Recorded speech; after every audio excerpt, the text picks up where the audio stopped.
वेद, जिसे हिंदू धर्म की नींव कहा जाता है, जिसके बिना हिंदू तो क्या मानव सभ्यता की विकास संभव नहीं।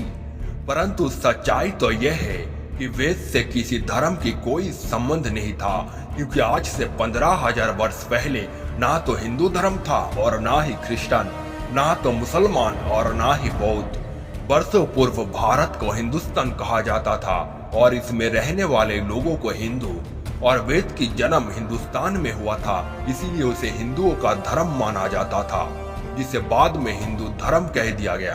क्योंकि 15,000 साल पहले मानव चेतना की विकास और मानव संरचना की अग्रगति कैसे हुआ, मानव जीवन से क्या सीखने को मिला, उसी की कहानी है वेद। आज इस वीडियो में हम जानेंगे कि कैसे शुरुआत हुई वेद की और कब लिखा गया इस हिंदू संस्कारों की नींव। आप देख रहे हैं ब्रह्म संस्कार। आज से लगभग 15,000 साल पहले जन्म हुआ था पहला वेद ऋग्वेद का। ऋग्वेद की समय सीमा थी लगभग 8,000 वर्ष।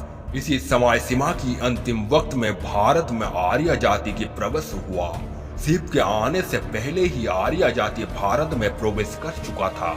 इसीलिए ऋग्वेद की अंतिम चरणों में आर्य समाज की झलक देखने को मिलता है।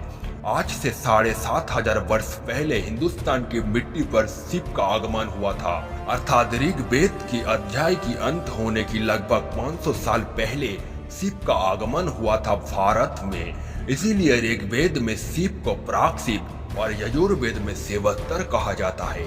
शिव कभी खुद को परमेश्वर नहीं कहा, उनका कर्म ही उन्हें मनुष्य के नजरों में ईश्वर बना दिया था। शिव के आने के बाद ही शुरुआत हुआ वास्तविक विकास की, इसीलिए शिव के बिना मानव की कोई वजूद नहीं।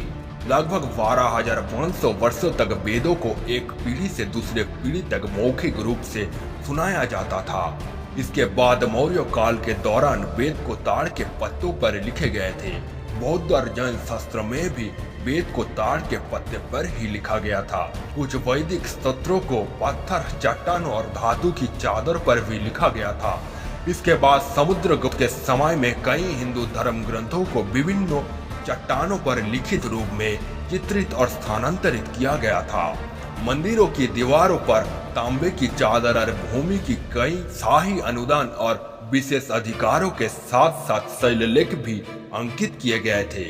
जर्मनी में 1439 के आसपास गोल्डस्मिथ जोनेस गुटेनबर्ग द्वारा प्रिंटिंग प्रेस का आविष्कार के बाद भारत में छपाई की कला का प्रवेश सबसे पहले गोवा से हुई।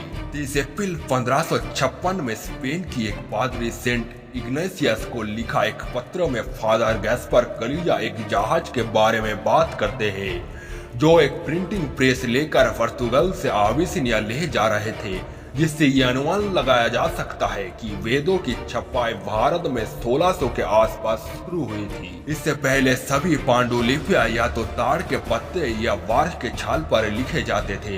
पत्तों की नाजुकता के कारण बहुत कम प्राचीन पांडुलिपियां ही छपना संभव हुआ था। यही एक कारण है कि इतिहासकारों के पास सब कुछ सही से लिखने के लिए अधिक पुरालेख नहीं था। इसीलिए किसी भी धर्म ग्रंथों को आंख बंद के विश्वास नहीं करना चाहिए।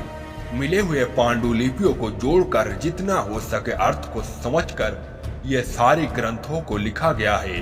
हो सकता है कि लिखने वाला सही अर्थ को ठीक से समझ नहीं पाए।